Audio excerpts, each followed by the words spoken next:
in between that makes that love hate, and it's called indecision. I want to pursue this truth, and hopefully we have 50 of you who can grab this, that the only reason that you're alive this year in 2012 will be chaotic again is because you don't know what to choose. Good boy, I wish I had somebody touch somebody and say the enemy to your future is what to choose. The one thing I need somebody to jump on this is let me preach is that I need to now define what I want. If I have too many alternatives, it will be the enemy to my order. The only enemy to order is not knowing what to pick. And I have gone through enough to know that everything that picked me, I didn't want.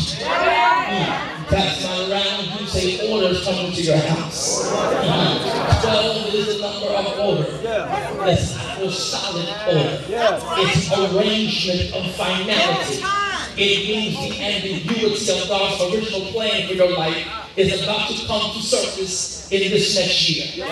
What you were supposed to be is going to look at you every morning that you wake up, to the point that if you're not that day, you'll be upset. And you'll go to bed angry that you didn't conquer what you thought you would.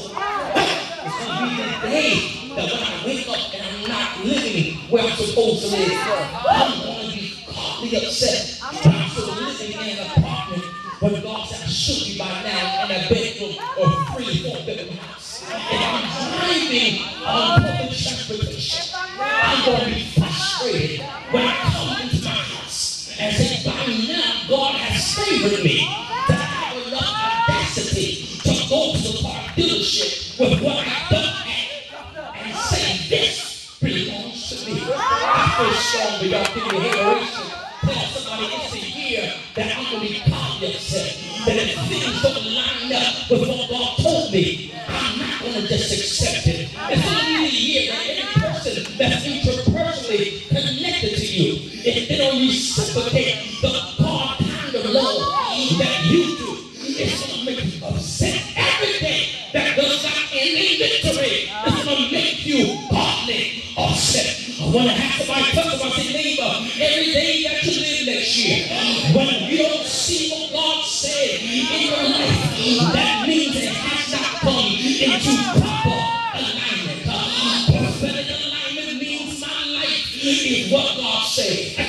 Oh, my life ain't what God said it would be in the past. But tell somebody, my life now is what God said, not what He allowed. He allowed people to discourage you, but that's not what He said. He allowed people to come into your life and to love you or to fake as if they love you, but that's not what God said. He allows you to survive off of a minimum wage job and still pay your bills, but that's not what He said. I'm not going to let your faces say I'm not preaching. He allows you to drive the car that is breaking down and give you problems all year, but that's not what He said. He allows you to come to church frustrated about your ministry not taking wings and still praise God, but that's not what He said. I want you to grab somebody by the hand. I feel good now and say, neighbor, God allowed things that happen this year, but next year we're going to release everything that He said. But be the year of allowance, it will be the year of destructive continuity of this perpetual tongue that says that you are the righteousness of God. I want you to reach back and grab somebody. I put in the convocation one more night and say, neighbor, this is what He said. He said, I will make man. I see Him in my image. I am in my personality. In Genesis 1, He dictates that when I create, I already touch. But in order for it to live, it must have my breath. Not just look like me, but have my swag. You must have my ingenuity. You must have my creativity. And this year, I let things that look like my friend breathe on me. And then this year, acting right, to take the rightful place in my life. But grab somebody and say, neighbor, not this year.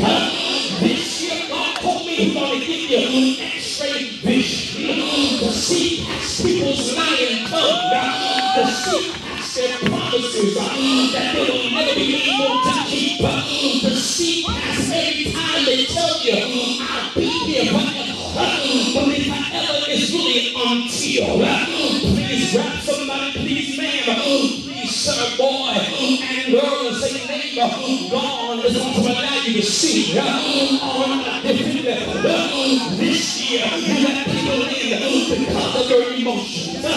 This year, you look beyond the imperfections of others.